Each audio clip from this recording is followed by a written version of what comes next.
Gracias por escuchar los podcasts de Radio Nacional. Acceda a todos los programas en rtv.es/a la carta.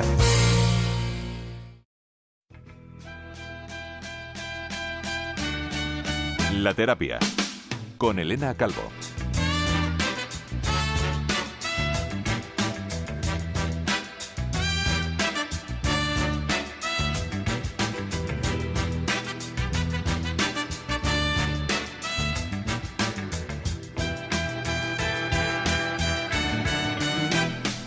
Todos hemos pasado por esa etapa en nuestra vida, pero qué difícil es la adolescencia. Elena Calvo, ¿qué tal? Buenas noches. Muy buenas noches, pues recordando mi etapa. Es complicada. Sí. La mía lo fue. No, la mía también, la de todos yo creo, porque de una manera o de otra son años complicados. Sí, lo son, sí. Bueno, pues hoy vamos a hablar de esto, de la adolescencia, aquí en La Terapia, contigo, con Elena Calvo. Lo primero de todo, si te parece, Elena, vamos a delimitar. ¿Qué edades exactamente se corresponden con la adolescencia? Vale, esta pregunta es importante porque corresponde a una fase de crecimiento, pero las fases de crecimiento son más biológicas, con lo cual esta etapa depende de cada sociedad, ¿vale? Es algo que ha creado la sociedad. ¿Por qué? Pues porque las etapas de crecimiento normales, esta etapa pertenece a un proceso, se identifica con el proceso madurativo sexual, que coincidiría, si lo tenemos que hacer coincidir de algún modo con alguna etapa biológica, correspondería con la primera menstruación de la mujer y la capacidad reproductiva del varón, ¿no? Pero, ¿qué es lo que ocurre? Que como esto lo ha creado la sociedad, varía mucho de unas sociedades a otras, con lo cual aquí, en España, en Europa, lo que se está haciendo es acortar cada vez más la infancia y alargar cada vez más la adolescencia, porque es una cuestión también social.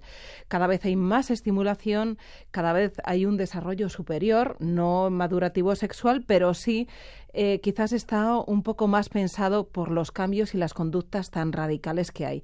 Con lo cual se podría decir que empieza, tal y como está la Organización Mundial de la Salud, lo hace corresponder con aproximadamente 10-11 años de la mujer y 1 o 2 años posteriores del varón, aunque los primeros comportamientos ya empiezan normalmente 1 o 2 años antes con la primera atracción hacia compañeros del mismo sexo o el sexo complementario. Bueno, muy interesante, sin duda. O sea, esta faceta, esta parte social que contribuye también a concebir la adolescencia como un periodo en concreto. Y podríamos decir que finaliza están hablando de los 30 y tantos. Bueno, sí, claro. Sí, el síndrome también del Peter Pan. Sí, claro, porque la sociedad lo que está haciendo es exigirte mucho, porque te exige responsabilidades, pero no te da los medios, con lo cual el proceso madurativo psicológico a lo mejor y la independencia económica no se facilita tanto, aunque sí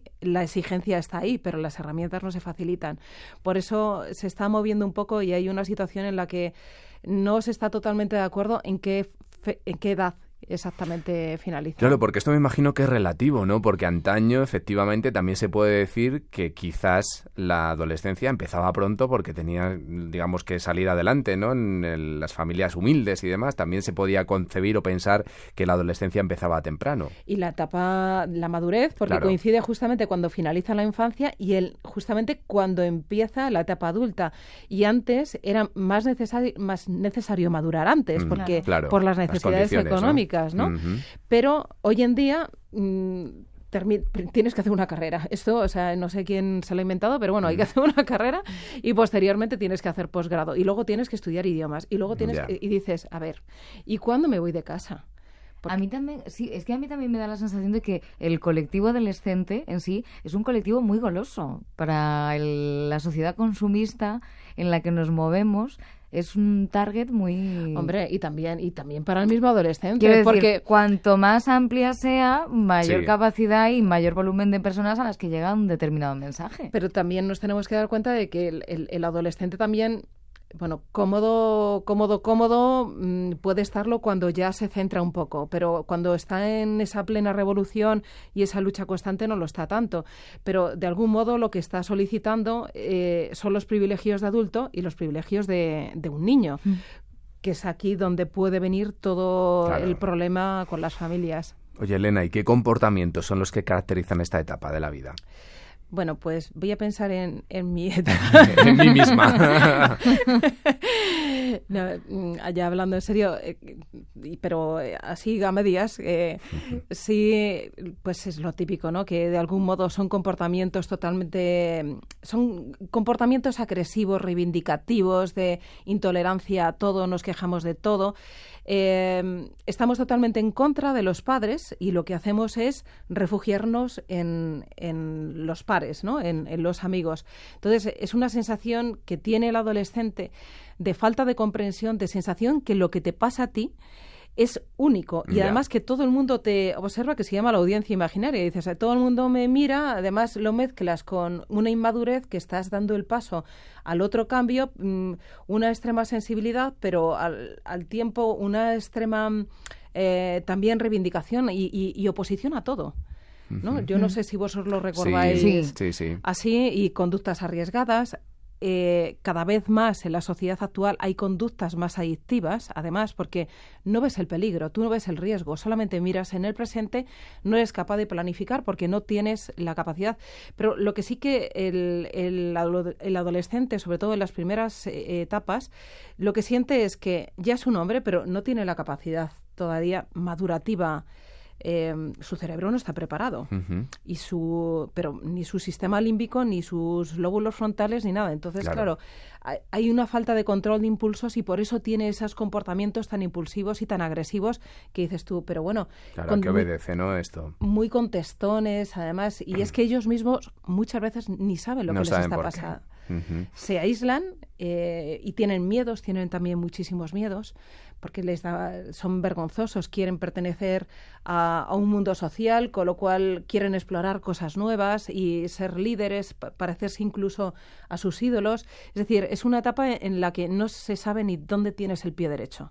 Hablando de miedos, ¿cuál es el mayor miedo en este caso de los padres? Pues yo diría que los padres tienen bastantes miedos, pero por una parte lo que creo que tienen miedo a haber fracasado, porque como en estos momentos, en esta fase, lo que tú ves es que tus hijos ya no quieren estar contigo, que se van, que se aíslan, que no puedes hablar con ellos, que no hay manera de comunicarte ni de comprenderte, ni ellos a ti ni tú a ellos. Entonces consideran que han fracasado como padres. Tienen miedo a que se vayan con malas compañías, que entren en conductas delictivas, adictivas, que no estudien, que no se comporten como los ideales que ellos tenían en mente. Y claro, aquí lo que tienen que hacer los padres es un duelo del niño. Eso te iba a decir, porque muchos padres todavía piensan que ese adolescente todavía es un niño y no lo es, ya no se comporta como tal, hay que superar esa etapa, que me imagino que es complicado. Claro, es que los conflictos que surgen a nivel familiar es por parte de ambas partes, ¿no? Por una parte tendríamos a lo que es la familia, que no quiere desprenderse, es el síndrome del nido vacío, ¿no? Yo no quiero que mi niño pues se vaya, pero por otra parte yo también tengo que hacer el duelo de que mi hijo tiene vida propia y va a ser lo que él quiera ser, no lo que yo quiero o lo que yo he soñado que mi hijo sea. Al soltar un poco y al permitir, al aceptar, todo se va relajando, porque también hay muchísimos padres que se olvidan de sí mismos. Se vuelcan demasiado. Sí, entonces también resulta bastante complicado para ellos el aceptar, porque te quedas como un poquito vacío.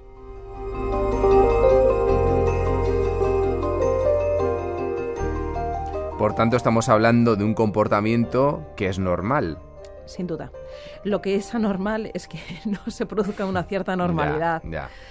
Porque si ya tenemos en cuenta los cambios que hay a nivel biológicos, podremos entender perfectamente que este tipo de comportamientos tienen que existir. Lo que pasa es que tendremos que estar muy pendientes de que haya cambios mucho más radicales. Cambios fisiológicos. Hay cambios fisiológicos, porque ese descontrol hormonal que se produce, lo que está haciendo es que haya muchísima más intensidad en los estados anímicos y afecta directamente al sistema límbico, que es el centro de las emociones. Sin embargo, no tenemos madurados todavía el lóbulo frontal, que es lo que nos permite el tener el control emocional, la capacidad de planificación, Por eso muchísimas veces hay estas tormentas emocionales, que hay portazos, gritos, y hay mucha desestructuración, hay conductas muy violentas y hay conductas muy, muy agresivas. Entonces yo aquí, por ejemplo, lo que diría es que entendamos que esta fase es que es así, porque esta fase es del todo normal. El adolescente, el niño, se está preparando para, de algún modo, salir del nido y está buscando fuera sus pares, sus amigos. Está en un proceso en el que tiene que identificar su propia identidad y formar su propio autoconcepto de lo que es él mismo, con lo cual es una parte en la que él tiene que oponerse y tiene que encontrar su propia individualidad. Es imprescindible. Por eso los padres tenemos que entenderlo, que estamos en este proceso y tenemos que entender que se van a producir determinadas conductas quizás agresivas, pero claro, tenemos que mantener unos límites en los que no haya demasiada gravedad, ¿vale? Ni demasiada agresividad, porque los límites siempre van a tener que estar con cierta permisividad. Claro, porque ahí los padres imagino que también pueden cometer errores importantes. Muchos errores. Uno de ellos sería, por ejemplo, que los padres quieren hacerse amigos de los hijos. A ver. Fatal, no. Los padres nunca, no son amigos. No. O sea, yo lo que puedo... Sí, me parece muy bien que haya muchísima comprensión o que el padre se considere joven y que tiene una mentalidad joven, porque una cosa es la edad cronológica y otra cosa es la edad mental, ¿no? Son cosas diferentes. Pero los padres tienen la responsabilidad de tomar decisiones muchas veces por parte de los hijos o hacia los hijos que no tienen nada que ver con lo que el niño quiere en ese momento o lo que el adolescente quiere. Y entonces va a ir en contra de él. Y en esta fase, el niño o el adolescente que está en modo protestón por todo y se está cuestionando todo, porque el niño, claro, lo que está viendo ya tiene una capacidad de razonar y de reflexionar acerca de sus pensamientos, los de los demás, y empieza a darse cuenta de qué es lo que pienso yo, cuáles son mis ideales, y lo comparo con lo que a mí me han enseñado.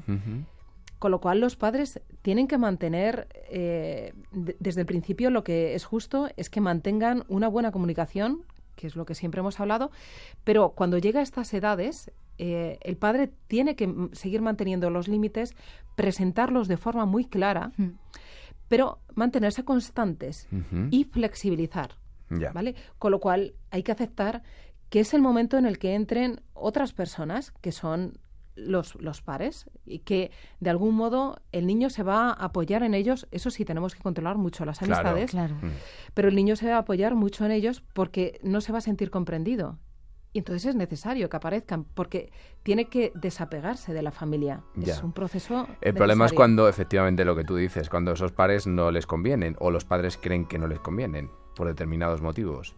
Claro, por eso comentaba ¿Y que... de qué manera? Porque es muy difícil, ¿no?, que los padres intenten desvincular a sus hijos de esos pares que no les convienen. Pero hay conflictos en todos, en los padres, en los hijos y en todos, ¿no? Porque, claro, todos los padres queremos que nuestros hijos sean como nuestra prolongación, nuestro ideal. Y eso no lo podemos hacer. No. Tenemos que aceptar que los hijos son como son. Aquellos padres que dicen, yo quiero que mi hijo sea abogado como yo, o que sea médico como yo, o que continúe con el negocio de la empresa, pues tendremos que permitir a nuestros hijos, porque no es responsabilidad el permitir, el dejar que ellos sean su propia mejor versión, y orientarles, siempre orientarles, pero no podemos influir en su propia elección.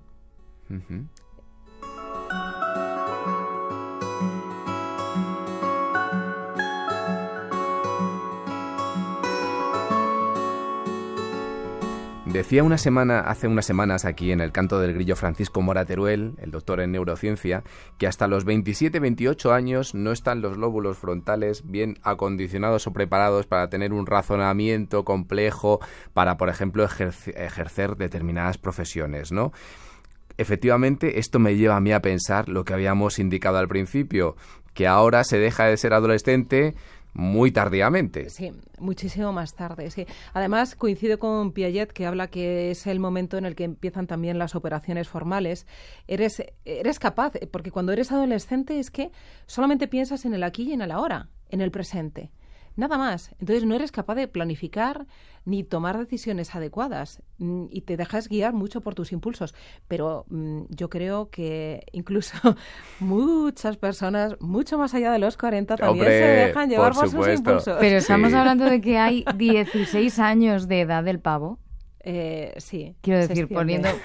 claro, digo, y muchos lo continúan desde toda la los vida. 11 hasta los 27 me parece una burrada. Y todavía más...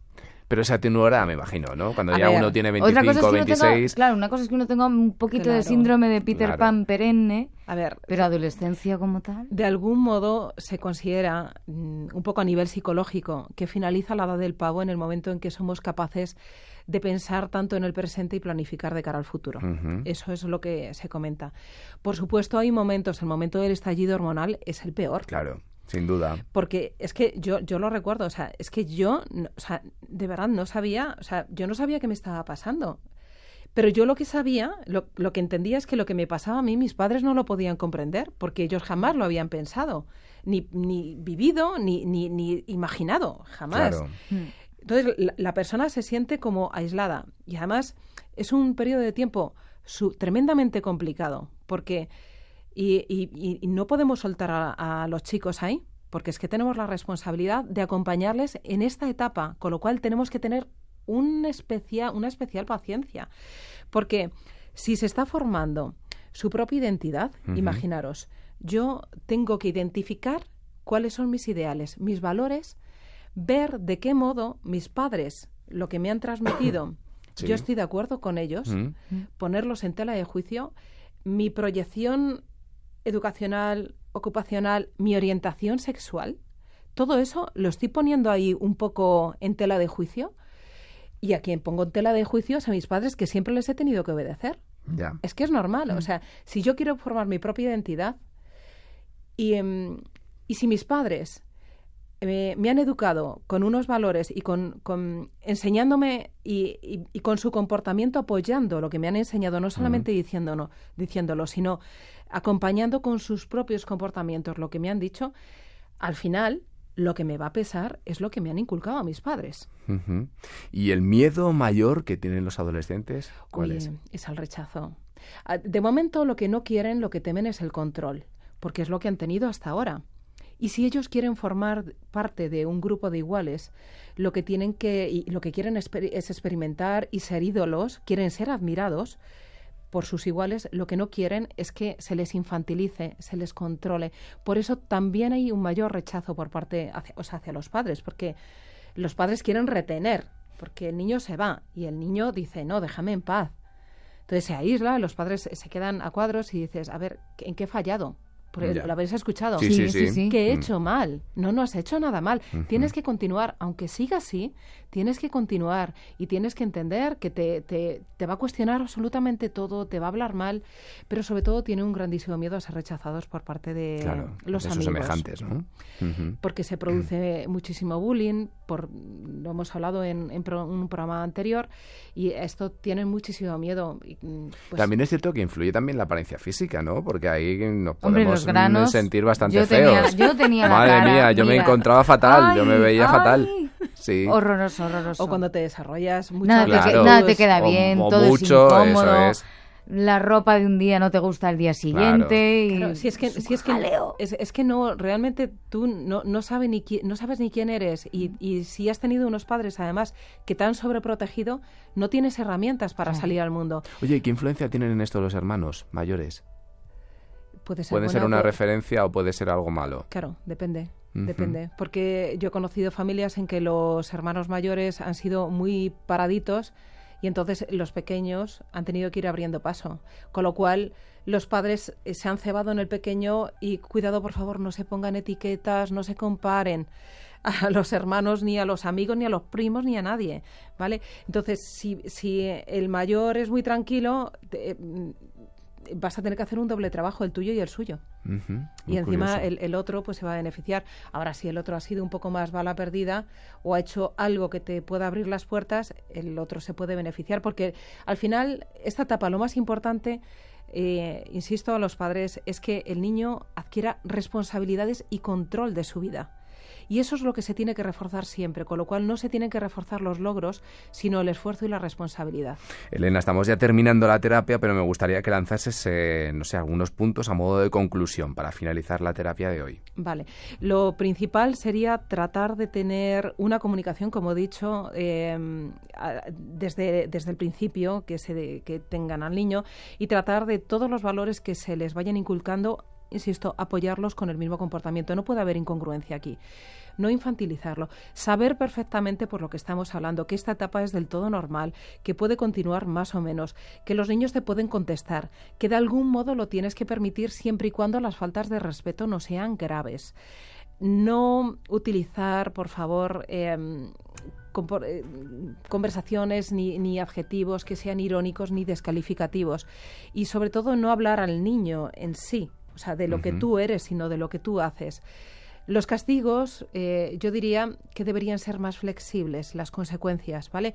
Los límites siempre van a tener que estar ahí, pero las consecuencias deberían ser mucho más flexibles. Incluso yo lo que comento en consulta a los padres que vienen es que, por favor, que las normas, tanto de horarios, pagas, cómo distribuir el ocio, televisión, wifi, consolas y todo, pues que incluso ellos mismos participen en lo que es los límites que se puedan poner, y por supuesto que cada vez se les vaya dando más responsabilidades poco a poco, y expliquen, nunca es porque yo lo digo, que siempre expliquen. Si se pone un poco tontorrón, esto tiene que ser así, quizás ahora no lo entiendas, espero que lo entiendas más adelante, y te vas. Bueno, pues ahí están los consejos que nos ha dado Elena Calvo en la terapia, que espero que sean de utilidad para todos los padres que ahora mismo tienen a hijos adolescentes y están pasando por esta etapa que, como decimos siempre o casi siempre, es complicada, y si no, como dice Elena, pues preocúpense más si no el niño o el adolescente no manifiesta alguno de estos síntomas. Elena Calvo, muchísimas gracias. Gracias a vosotros, y paciencia. Eso se me olvidaba. Fundamental. Hasta dentro de 15 días. Hasta dentro de 15 días.